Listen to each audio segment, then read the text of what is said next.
ముఖ్యమంత్రి రేవంత్ రెడ్డికి కేంద్ర హోంశాఖ మంత్రి అమిత్ షా ఫోన్ చేశారు. తెలంగాణ రాష్ట్రంలో పడుతున్న భారీ వర్షాలు, వరద తీవ్రతపై కేంద్ర హోంశాఖ మంత్రి అమిత్ షా ముఖ్యమంత్రి రేవంత్ రెడ్డికి ఫోన్ చేసి పరిస్థితిని సమీక్షించారు.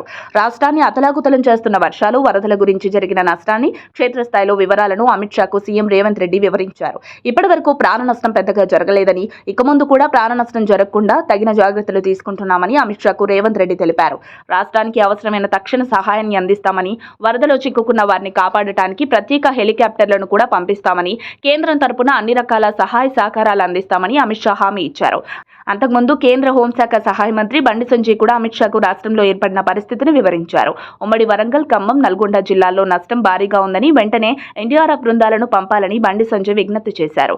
బండి సంజయ్ విజ్ఞప్తి మేరకు కేంద్ర హోంమంత్రి అమిత్ షా ఎన్డీఆర్ఎఫ్ బృందాలను తెలంగాణకు పంపించామని అధికారులకు ఆదేశాలు జారీ చేశారు. రేపు, ఎల్లుండి కూడా రాష్ట్రంలో భారీ వర్షాలు కురిసే అవకాశం ఉందని వాతావరణ శాఖ రెడ్ అలర్ట్ జారీ చేసింది. ఇలా కంటిన్యూగా భారీ వర్షాలు పడితే వరద ముంపు మరింత పెరిగే అవకాశం ఉంది. దీనిని దృష్టిలో ఉంచుకొని అధికారులు ముందు జాగ్రత్త చర్యలు మొదలుపెట్టారు.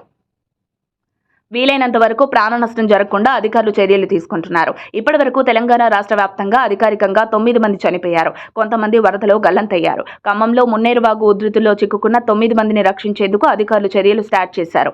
భారీ వర్షాల కారణంగా వాగులు, వంకలు పొంగి పొర్లి రహదారులు కొట్టుకుపోవడంతో తెలంగాణ రాష్ట్ర వ్యాప్తంగా 115 గ్రామాలకు బయటి ప్రపంచంతో సంబంధాలు తెగిపోయి రవాణా వ్యవస్థ కూడా స్తంభించింది. చాలా గ్రామాలు నీట మునిగి ఉన్నందున రోడ్లు ఎంత మేరకు దెబ్బతిన్నాయో పూర్తి స్పష్టత రావాల్సి ఉందని పంచాయతీరాజ్ శాఖ అధికారులు చెబుతున్నారు.